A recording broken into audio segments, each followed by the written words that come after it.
بینەرانی بەڕێز ئەم کاتتان باش ئازیزان پێخۆشحاڵم لەوەی کە پاشی نزیکەی 2 مانگ جارێکی تر هاتینەوە خزمەتتان. ئازیزان هیوادارم کە ساق و سڵامەت و شاد و بەختەوەر و دوور لە دەرد و بەڵا بن. هیوادارم کە هەرچی زووتر مرۆڤایەتیش ئەم بەڵایە لەسەر خۆی بکاتەوە و ئەم بەڵایە نەمێنێ. ئازیزان ماوەی 2 مانگی ڕابردوو کە باسی کۆرۆنا و کەرەنتینە و هەروەها بڵێن هاتوچۆ نەبوو خەڵک نەیەتوانی بڕاتە ناو سروشت و هەر لە ماڵەوە بوو. ئەمساڵ خەڵکانێکی زۆر نەیانتوانی چێژ لە سروشت وەربگرن. هەر بۆیە ئێمە لە ڕێگەی بەرنامەی گەشتەکانی ئەو دیوچیاوە هەوڵمانداوە کە بڕۆین شوێنە جوانەکان وێنە بگرین و بۆ یەکەم جار وەکو هەم خەڵاتیەکی ساڵی نوێ هەم وەکو خەڵاتیەک پاش تێپەڕاندنی ئەم بەڵایە و هەم وەکو دەستپێکردنەوەی بەرنامەی گەشتەکانی ئەو دیوچیا پاشی 2 مانگ شوێنە خۆشەکانی ناوچی کوردەواریتان پێنیشانە دەین چەند شوێنێک کە ئێمە توانیمان سەردانی بکەین لە وەرزی بەهار و وێنەتان بۆ بگرین و بڕێک زانیاریش لەسەر ئەو شوێنانە کەوایە بە پێشکەشکردنی سروشتی کوردستان لە یەکەم بەرنامەی گەشتەکانی ئەو دیوچیا پاش 2 مانگ و پاشی ئەوەی کە نەمانتوانی سروشت ببینین دێنەوە خزمەتان. ئازیزان ئێوەش هاوڕێمان بن فەرمونون با پێکەوە بڕۆین بەرنامەی گەشتەکانی ئەو دیوچیا ببینین.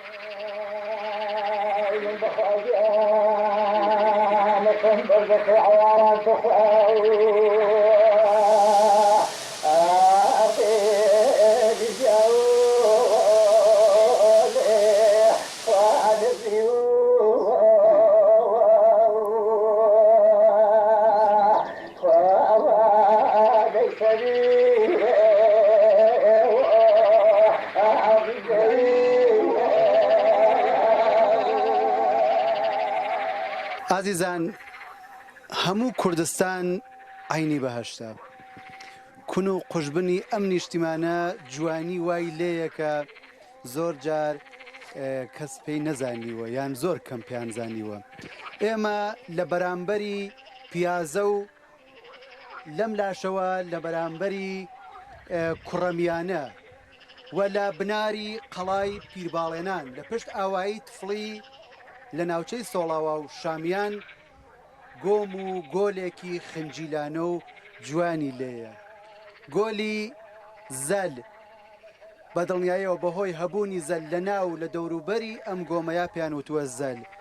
لەمە گەورەترە بەڵام ئەمساڵ چوون ئاو کەمترە گۆمەکە یان گۆلەکەش بچووکترە. پەلەوەری جۆراوجۆری لێیە وەکو مراوی و ماباقی باڵدارەکانی تر. لەگەڵ ئەوەش موسیقای بۆق قورباق هەروواکە ئەبینن یا هەر ئەوواکە ئەبیسن دەنگێکی جوان و سروشتی. لەگەڵ ئەوەشە جۆرێک زالووی تایە. ئەم زالووە خەڵکانێکی زۆر لەم لاولولاوە دێن یان ئەڕۆنە ناو گۆمەکە ئەلکێ بە لەش و پێیانەوە و خوێنی پیس و چۆر و ناپاک هەڵەمژێ یان ئایگرن و ئەیبەن بۆ شوێنەکانی تر. ئەڕۆین بۆ بناری پێڵباڵێنان پشت ئاوایی تفڵی بەرامبەر بە کوڕەمیانە و پیازە سروشتی جوانی گۆلی زەلە بینین.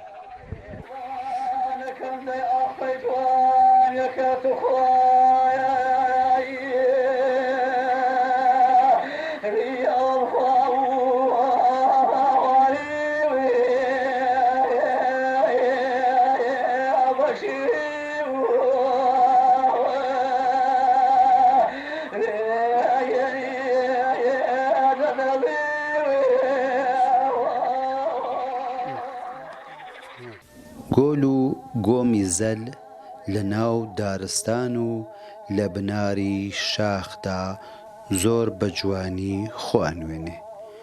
لە سەوڵاوە یان لە مەریوانەوە کە دێی ئەگەیتە دووڕیانی ئاوایی تفڵی لە لای تازاوە لە ناوچەی شامیان.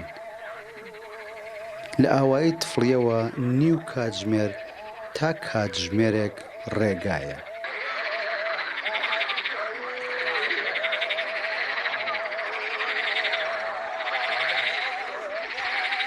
بە کەس کەوتووە ئەوەی کە بتوانێ بە پێ باش بڕوا نیو کاتژمێر تا 3 چارەک دەگاتە گۆلی زەل.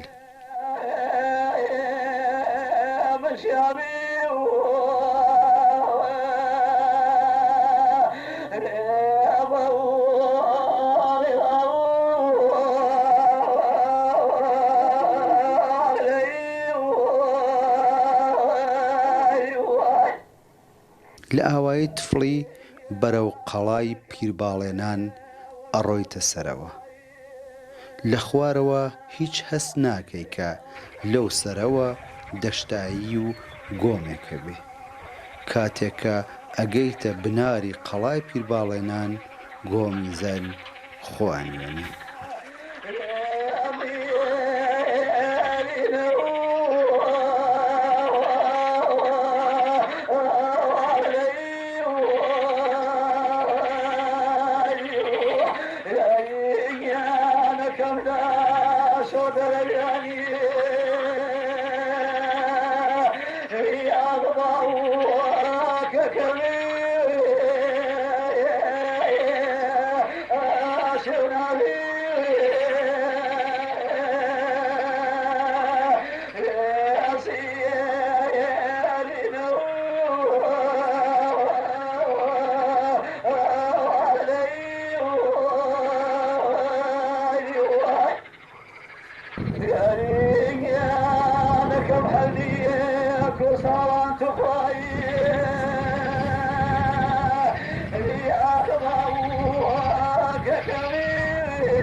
لە بەرامبەر زەل ئاوایی تازاوا و تخان و کێوی پیازە هەڵکەوتووە، هەرچەند لەم بەرزاییەوە کوڕەمیانە و پیازە و قەلەبەردیش بەدی ئەکرێن.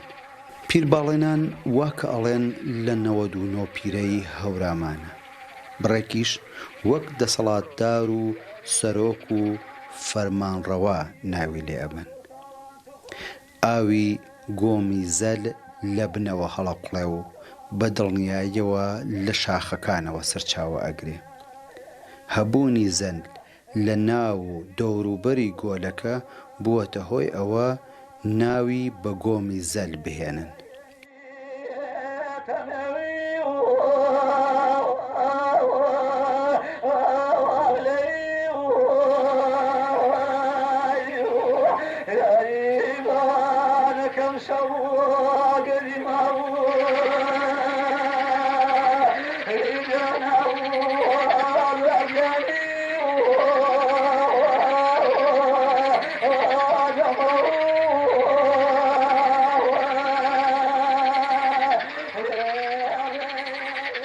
هەروەک پێشتریش ئاماژەی پێکرا، ناوبانگی گۆم یان گۆلی زەل بەهۆی زالووەکانیەوەیە، ئەوانەی کە زەخم و هەروەها نەخۆشی چۆری خوێن و پیسی خوێنیان هەبێ دێنە ئێرە و ئەڕۆنە ناو ئاوەکە و زالووەکان ئەنیشن بە لەش و بە پێیانەوە و لە خوێنەکە ئەخۆن و یان خوێنی پیست هەڵەمژن و نەخۆشیەکانیان لە کۆڵەکەوێ.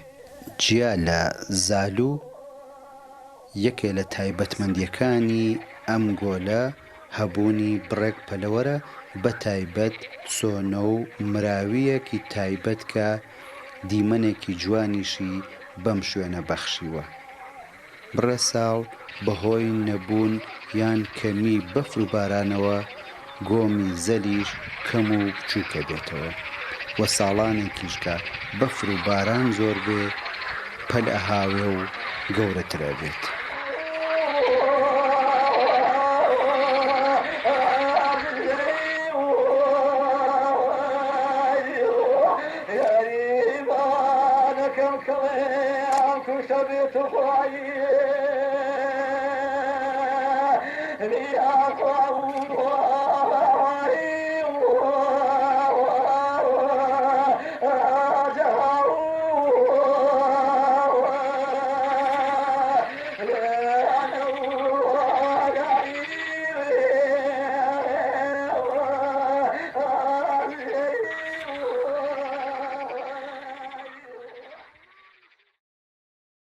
ئازیزان یەکێکی تر لە شوێنە گەشتیاری خۆشەکانی کوردستان سایتی هێلانە لەقلەقی سروشتی بێلووە لە پاڵمەریوان.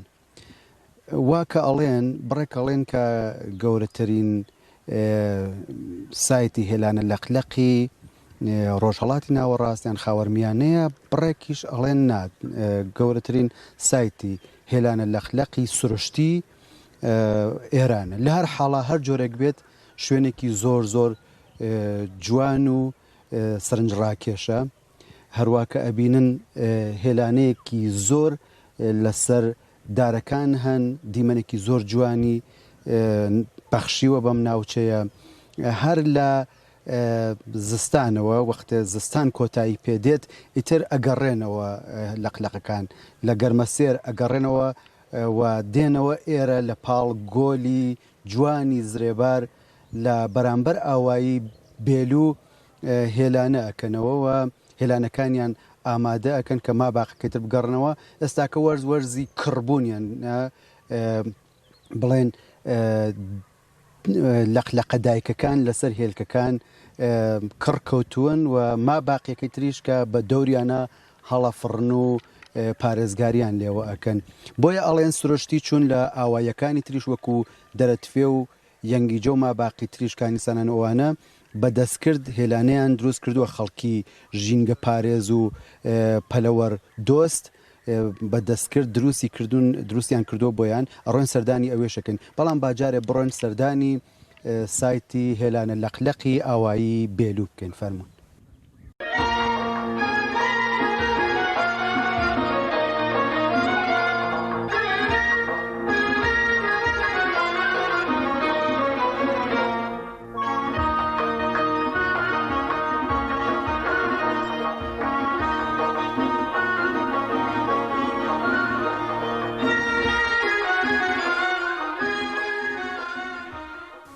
بەهۆی کەشوهەوای لەبار و هەروەها هەبوونی گۆلی زرێبار و دارستانی چڕوپڕ، زۆرێک لە پەلەوەرەکان بەتایبەت لەقلەقەکان دێنە دەشتی مەریوان و پاڵی گۆلی زرێبار و ناو دارستانەکان.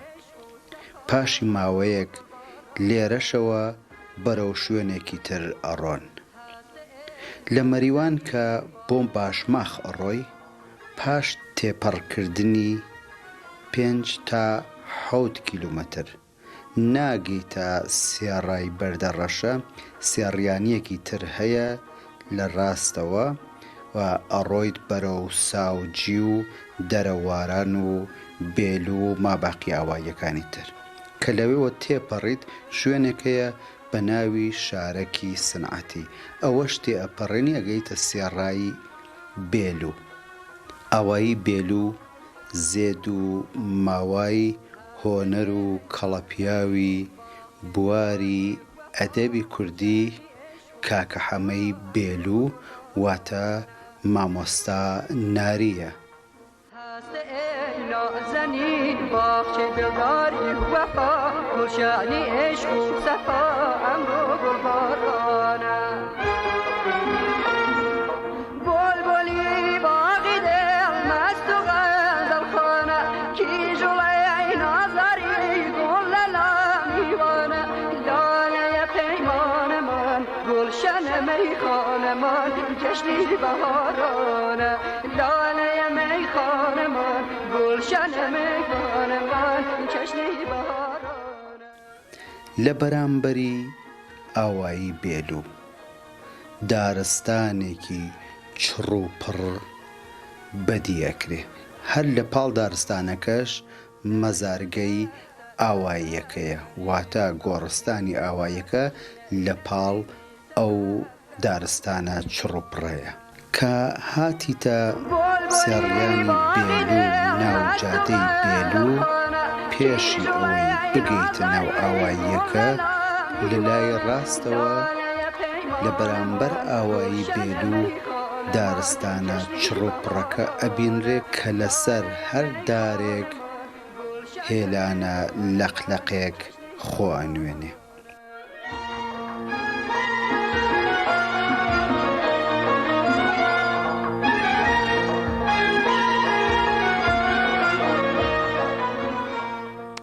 ساڵانێکە دارستانەکەی بەرانبەری ئاوایی بێلوو بووەتە شوێنی حەوانەوە و مانەوەی لەقلەقەکان.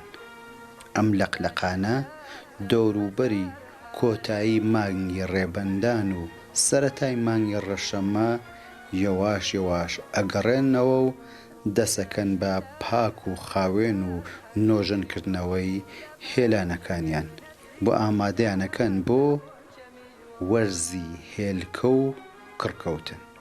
دشت و در سر بسر حریری سوزی لبر شنعی نسیمی سحر لبون چه میوانه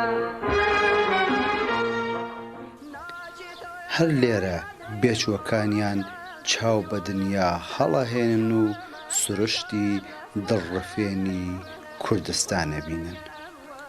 لەقلەقەکان ئێواران کاتی خۆراوابوون لە دەوروبەری زرێبار ئەگەڕێنەوە بۆ هێلانەکانیان و ئاسمانی دارستانەکە ئەتەنن. هێلانەکانی ئاوایی بێلوو سروشتین واتە لەقلەقەکان خۆیان دروستیان کردووە.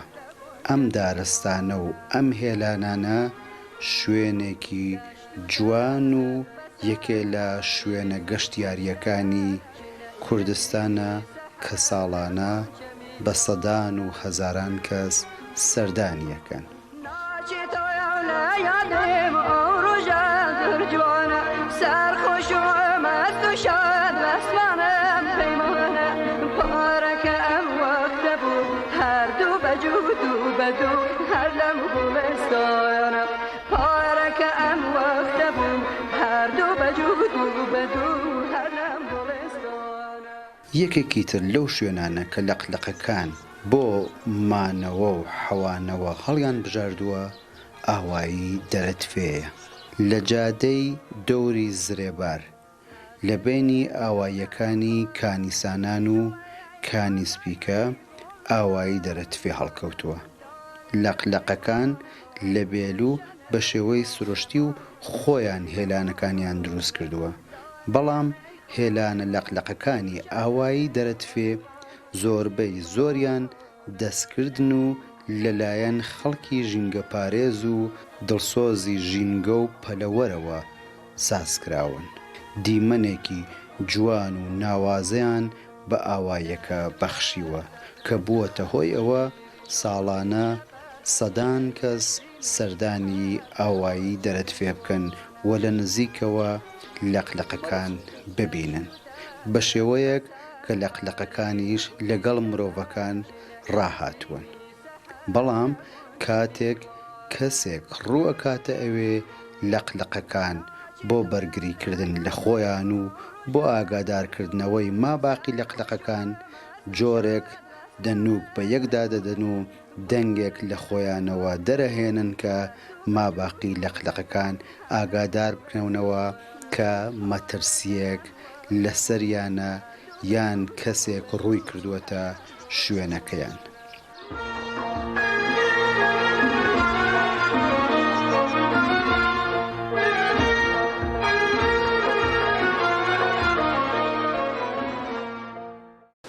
یەکێکی تر لە شوێنە خۆشەکانی کوردستان سەرچاوەی قوڵە.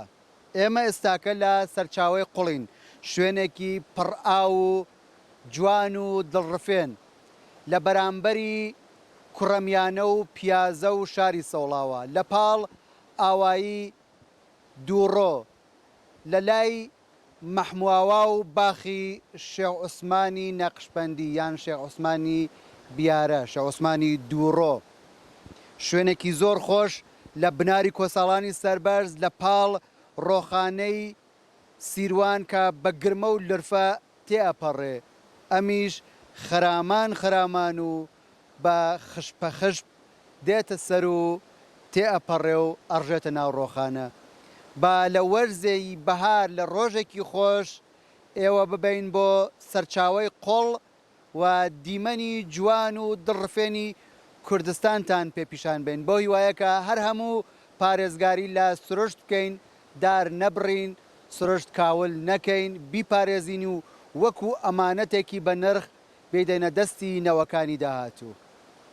جاينا خيلي ولي ولكي يانو اي وي خاينا ولمي ولا من رمي تزاري مكيني واي واي اخوا وشوا شمي ولا اي اي جوا شوا شمي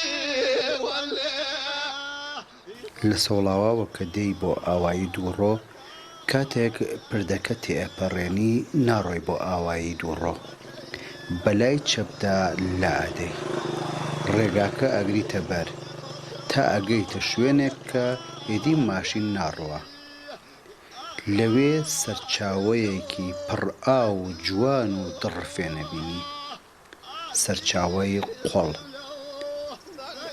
ئەم ئاوە لە بناری کۆساڵان و لە قەراخی ڕۆخانە و لە پاڵ دووڕۆ و مەحمواوە هەڵکەوتووە ئاوی قۆڵ لە شاخی کۆساڵانەوە سەرچاواگرێ لەم لاولەولای قوڵەوە چەندین کانیاوی تر هەن کە تا ناوەڕاستی مانگی گوڵان ئاویانەیە دواتر وشکە بن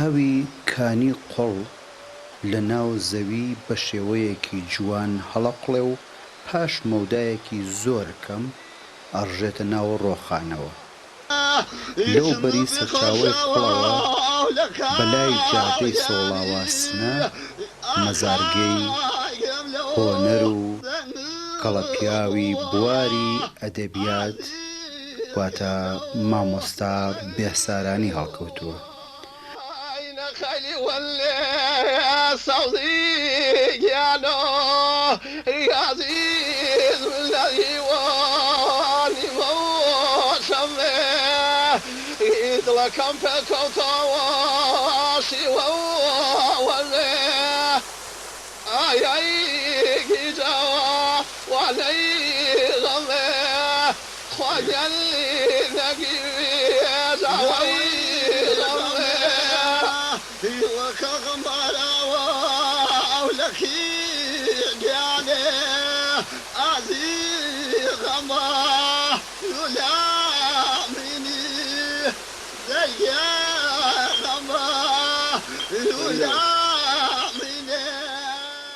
لە بەرامبەر سەرچاوەی قوڵ بەشێک لە مەزرا و باخی شێخ عوسمان لەسەر ترۆپکێک دەبینرێ شێخ عوسمانی دووڕۆ یان شێخ عوسمانی سانی کە سەردەمانێک ئەهاتە ئاوایی دووڕۆ و مەحمواوە و بڕێک جاریش لە هەرەرای هەورامان و هەروەها وەزڵی و حەوش و بارانی لەوێ لەگەڵ مورید و مەنسوبەکانیە ئەمایەوە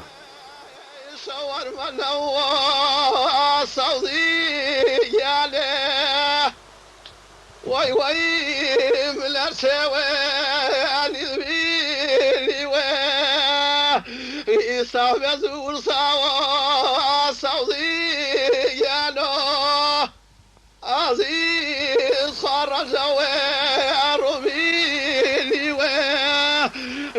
يا جرج ويرميني وسير الدواء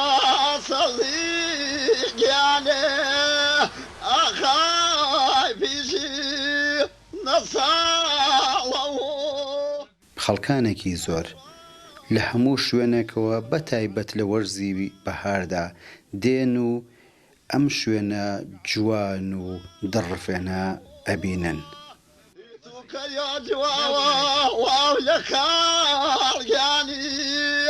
عزيز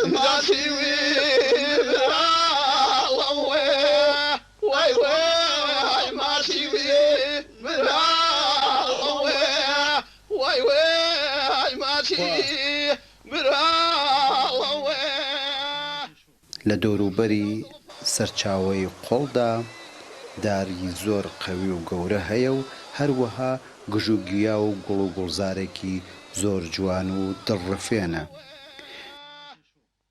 حي لو زلفوا مكيني و جانيات وفرويري وكيرني شون القاك الرجماري صغير ايوه نيساني وقريضا عزيز نيسان وقريضا.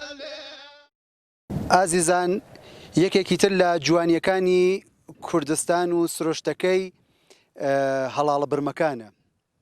ئەم جارە هاتوونەتە ناوچەی هەورامان، هاتوونەتە بەرامبەری تەتە لە پێچەپێچەکانی هەزارانی بەرەو هەورامان لە ناو گوڵە یان هەڵاڵە برمەکان و لە ناو لۆی هەوراماندا. ئازیزان سروشت ئەمانەتێکە لە دەستی ئێمە، هیوادارم کە هەروە کە بەجاران هەم لەم بەرنامە هەم لە ماباقی بەرنامەکانی ترا باسم کردووە بیپارێزین.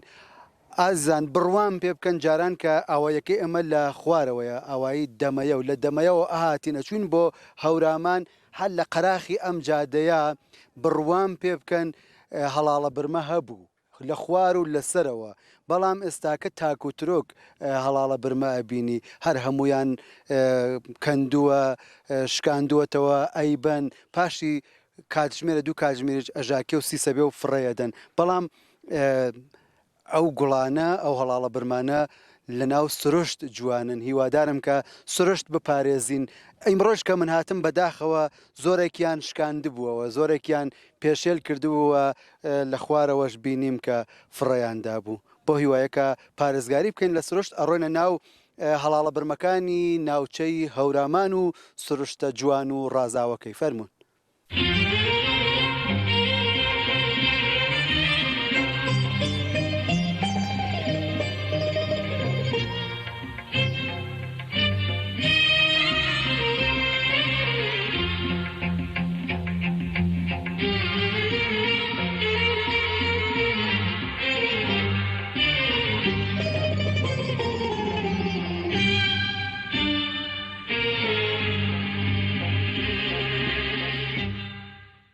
کاتێک لە دەرەکیە تێئەپەڕی بەرەو هەورامان ئەگەیتە پێچە پێچەکە هەزارانی. ئەم شوێنە کە بەرانبەری تەتەیە زۆر جوان و دڵڕەفێن. ساڵانی پێشوو ئەم ڕێگایە پڕ بوو لە هەڵاڵە برمە و ڕەنگین و جوان و سەرسۆز ئەبینرا.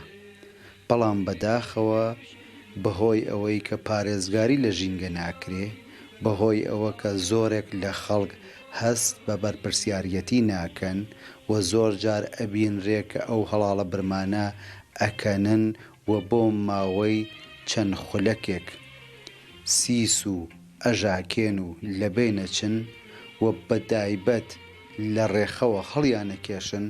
ئەم هەڵاڵە برمانە نەماون و ئێستاکە ئەبێ ماوەیەک لە جادەکە بڕۆیتە ژوورەوە تا بگەیت بە هەڵاڵە برمە. ڕەشەریحانە کەمەرەشێ خۆمی پێرشکەم، ڕەشەریحانە کەمەرەشێ خۆمی پێرشکەم، لە دوای باڵی تۆ کەمەرەشێ دڵبەکی خۆشکەم، کەمەرەشێ کەمەرەشێ بۆی دێنم شیلوێن شیل شیل جابی بەستە ئای باتر بارادی. کەوایە ئەرکی سەرشانی هەمومانەکە پارێزگاری لە ژینگە بکەین. ئێمەش ئێوەمان لە ڕێگەی بەرنامەی گەشتەکانی ئەو دی و چیاوە هێناوە کە ئەم ساڵ کە نەڕۆشتوونەتە ناو سروشت لەم ڕێگەوە بتوانن لە جوانیەکانی سروشتی کوردستان و هەورامان کەڵک وەربگرن. شاوەندانەوەم کەمەرەشێ بە تاسەتەوە شوانانه ومي هور دتا ستوى بونان بأبوي هور حنا ستوى كمرشل بويدهن كمرشل شل جابي بست آي باتر یەکێکی تر لە جوانیەکانی سروشتی کوردستان لە هەورامانە لە بناری تەتە لە بەرامبەری کێوی زەڕەوە و ئاوایی دەمەیە و لە پاڵ ئەواڵان و پێڕۆسەم و لە بناری کێوی تەتە تافگە و قەڵبەزی سلۆرە. من لە بناری تافگەکەم لە پشت سەری من ئێوە تافگەی سلۆرە بینن کە قرمەقرم دێتە خوارەوە. ئەم تافگەیە بەداخەوە چەند ساڵێکە بەهۆی نەبوونی بەفر و باران ئاوی کەمە، ساڵان ئاو تا ئەم شوێنانە ئەهاتە خوارەوە. لە بناری تافگەکە هەڵاڵە برمە و لۆ و کەما و سوورە هەراڵە دیمەنێکی دڵڕفێن و جوانیان بەخشیوە بە ئێرە. هیوادارم سرۆش بپارێزین، هیوادارم پارێزگاری کەین لە سرۆش کە دێن بۆ ئێرە هەڵاڵە برمە مەکەنن، چون بۆ ماوەیەک یەک یا دوومان ئەو هەڵاڵە برمەیە هەیە. بە دڵنیاییەوە لە زۆرێک لە وڵاتان ئەم سرۆشتە ئاوا نییە، خۆیان دەستکرد دروستیەکەن، ئاو بە لولە و بۆری ئەکێشن ئەیبان بەردەبان وە قەڵبەزی مەسنوعی و دەستکرد دروستەکەن، گوڵەچێنن، چیمەن و گیاچێنن کە بتوانن دیمەنێک دروستکەن. بەڵام ئێمە سروشتی هەمانە، بڕوانە پارچەیەکە لە بەهەشت. صوتي مبارك يا نمشي وين وضواني جاور من بصرك فقط خواني يا بصرك فقط خواني جخوان يعني القضايا فحط وشتونا جاب خالب رياضي أغوين وخاوتو من خالب رياضي جاوين وخاوتو لە مەریوان یان لە سەوڵاواوە کە ئەگەیتە بیەکەڕە بەرەو هەورامان ئەڕۆی و دزڵی و دەمەیە و تێئەپەڕێنی و ئەگەیتە سەر جادەی ئاوایی دەرەکێ. بەلای ڕاستە لا ئەدەی بەرەو قەڵاخانی تا ئەگەیت بە سلۆر. چەند ساڵێکە پێم خۆش بوو سەردانی تافگە و قەڵبەزی سلۆر بکەم، یەکێک لە تافگە جوان و کۆنەکانی ناوچەی هەورامان. بەداخەوە بەهۆی کەم ئاوی ئەم تافگە لە وەرزی هاوین وشکە بێ. تافگەی سلۆر نزیکەی 100 متر بەرزە.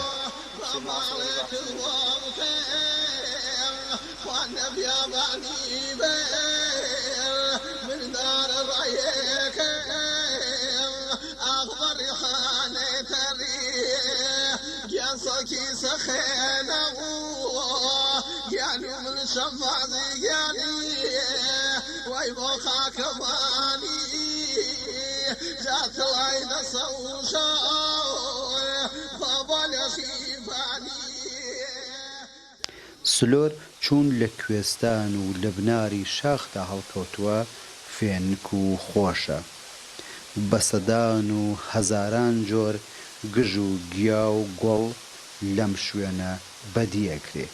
گرنگترینیان هەڵاڵە برمە، گوڵاڵە حاجیانە، لۆ، کەما و هەروەها لە گژ و گیا بۆن خۆشەکان چنوور، شەوبۆ، سوورە هەراڵە، هەزبێ و بەسەدانی تر. لەبەر تاڤگەی سلۆر باخ و بۆلاخێکی زۆر هەیە. سلۆر لەگەڵ هەزارانی لە ناو ئەدەبیاتی زارەکی و هەروەها تێکستی گۆرانی هونەرمەندانی ناوچەکە هاتووە. خەڵکی ئاوایی دەرەکیە ساڵانی زوو بڕێکیشیان ئێستا لە وەرزی گەرما دێنە ئەم شوێنە و بەتایبەت ناو باخەکانیان و بۆ ماوەی چەند مانگ وەک هەوار لێرە ئەمێننەوە. زۆربەیان باخەوان و ئاژەڵدارن. داری گوێز هەر لە کۆنەوە لە هەورامان و لە سلۆر و هەزارانی هەبووە و ئێستاش داری میوەی تریان چاندووە.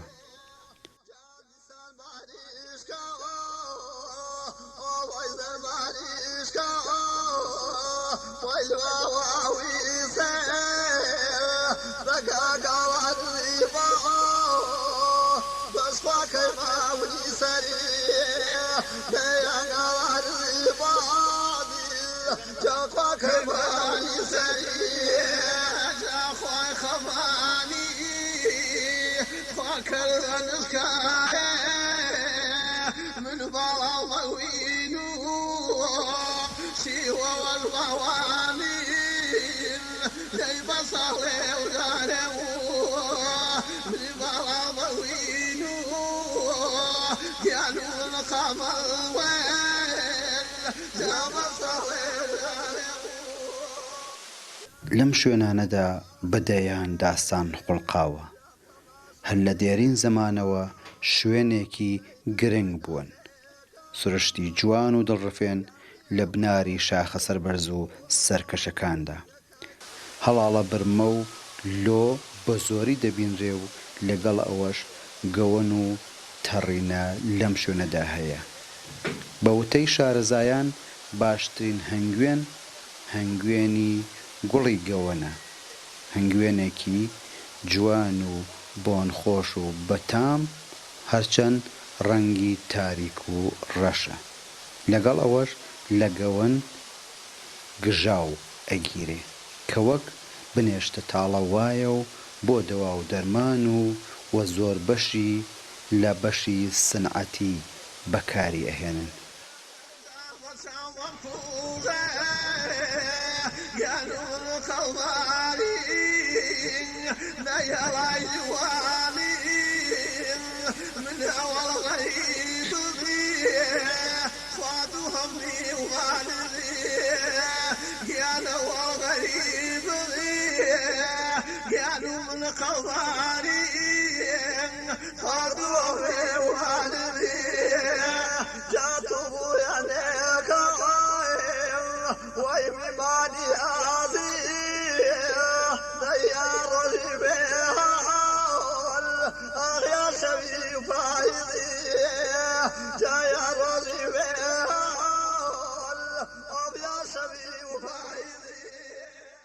ئازیزان بەم چەشنا هاتینە کۆتایی و ئاکامی بەرنامەی گەشتەکانی ئەو دیوچیای ئەم جارەمان بۆ هیوایەکە بەدڵتان بوو بێ تا بەرنمەیەکی تر و باس و بابەت و ناوچە و شوێنێکی تر شاد و بەختەوەر و ماڵتان ئاوا بێت.